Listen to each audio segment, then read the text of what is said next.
কিশোরগঞ্জের পাকুন্দিয়া উপজেলার প্রত্যন্ত চরটিকি গ্রাম। ভোর হলে সরু গ্রামের পথে একের পর এক সাইকেলে চড়ে স্কুলের উদ্দেশ্যে ছুটে চলে কিশোরীরা। এটি শুধু স্কুলে যাওয়ার দৃশ্য নয়, বদলে যাওয়া এক সমাজের গল্প। Chortiki girls school and college, যা স্থানীয়দের কাছে পরিচিত সাইকেল বালিকা স্কুল নামে, 4 শতাধিক শিক্ষার্থীর মধ্যে প্রায় 1.5 শতাধিক ছাত্রী প্রতিদিন সাইকেলে করেই বিদ্যালয়ে আসে। চরাঞ্চলে গণপরিবহন না থাকায় সাইকেলই তাদের সবচেয়ে নির্ভরযোগ্য যাতায়াতের মাধ্যম।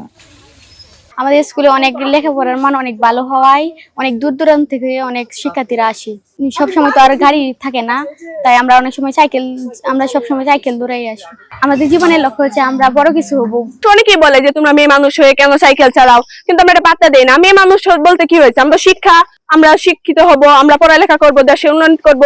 সেই জন্য মানুষ যাই বলুক, আমরা যখন বড় কিছু হবো তখন মানুষ এটা বলবে যে না, মেয়েরাও সব পারে। তাই জন্য আমরা সাইকেল চালিয়ে মানুষের কথা আমরা কানে দিই না। আমরা মা বাবা আমাদের উৎসাহ দেয় যে তোমরা পড়ো, বড় কিছু হও।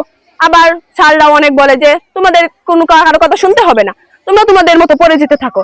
যখন তোমরা বড় কিছু হবে, এমনি তারা বলবে যে না, মেয়েটা অনেক ভালো ছিল বা মেয়েটা সাইকেল ছিল, অনেক বড় কিছু করতে পারছে।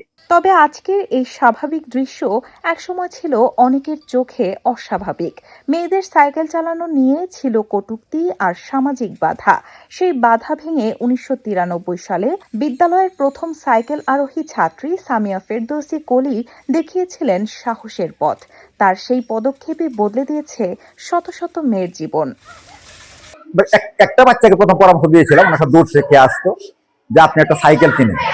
ও বললো যে ও হলো বুয়েটে চাকরি করে, তো বললো যে ছোট মানুষ আসতে পারবে। আমি দেখেন কিছুদিন প্রশিক্ষণ করুক। ওকে দিয়ে যাত্রা শুরু হয়েছিল।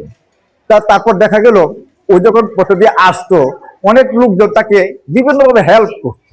অর্থাৎ যে বিভিন্ন জন সাইকেল দিয়ে গেলে তাকে সাইড দিয়ে এই সুযোগ সুবিধা করা দিত। এই তার আসার যে বিষয়টা, এটা পরবর্তী সময়ে অন্যদেরকেও আকৃষ্ট করেছে। নিয়মিত উপস্থিত ও ভালো ফলাফলের মাধ্যমে বিদ্যালয়টি এখন জেলার অন্যতম সুনামধন্য শিক্ষা প্রতিষ্ঠানে পরিণত হয়েছে। এখানকার শিক্ষার্থীরা দেশের বিভিন্ন বিশ্ববিদ্যালয়, মেডিকেল ও প্রকৌশল বিশ্ববিদ্যালয়ে পড়ার সুযোগ পাচ্ছেন। 2007 সাল থেকে 12 সাল পর্যন্ত জেলা পর্যায়ে আমরা 10-এর ভিতরে আমরা স্থান লাভ করি। আমাদের প্রতিষ্ঠানে যে শিক্ষিকাবৃন্দ রয়েছেন, তারা অত্যন্ত আন্তরিক এবং অত্যন্ত আন্তরিকতা এবং দক্ষতার সাথে তারা পাঠদান কার্যক্রম পরিচালনা করে আসছে। তবে এত সাফল্যের পরও থেমে নেই চ্যালেঞ্জ। বর্ষা এলেই বিদ্যালয়ে যাতায়াতের একমাত্র কাঁচা সড়ক কাদাময় ও পিচ্ছিল হয়ে পড়ে। পাশাপাশি বাড়ছে শিক্ষার্থীর সংখ্যা, কিন্তু সেই তুলনায় পর্যাপ্ত শ্রেণীকক্ষ নেই। রাস্তার অভাবে এখানে বাচ্চারা ওই দিকে নালের মধ্যে ওই পারে প্রায় 100 সাইকেল 150 সাইকেল ওই পারে রাখা, ওরা ওই দিক দিয়ে মেট্রো পথ দিয়ে এখানে আসে। 1 কিলোমিটার পর তাদেরকে ঘুরে আসতে হয়, হেঁটে আসলে। কাজে এই জন্য প্রয়োজন হলো আমাদের রাস্তা। উপজেলা প্রশাসন জানিয়েছে, বিষয়গুলো গুরুত্বের সঙ্গে বিবেচনা করা হচ্ছে এবং প্রয়োজনীয় প্রকল্পের মাধ্যমে ধাপে ধাপে সমস্যা সমাধানের উদ্যোগ নেওয়া হবে। এটা চর অঞ্চলে অবস্থিত হয় যে ভেহিকেল সাপোর্ট ওইভাবে নাই। রাস্তায় বের হলে আপনি হয়তো 2 ঘন্টায় একটা ভেহিকেল নাও পাইতে পারেন, অটো যেটাকে আমরা বলি।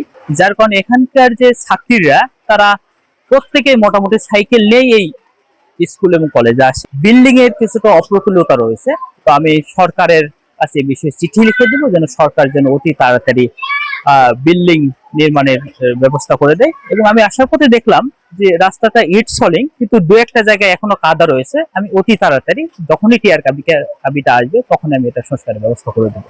চরটিকির পথে ছুটে চলা এই শত শত সাইকেল শুধু শিক্ষার্থীদের স্কুলে পৌঁছে দেয় না, এগুলো বহন করে আত্মবিশ্বাস, স্বাধীনতা আর স্বপ্নের গল্প।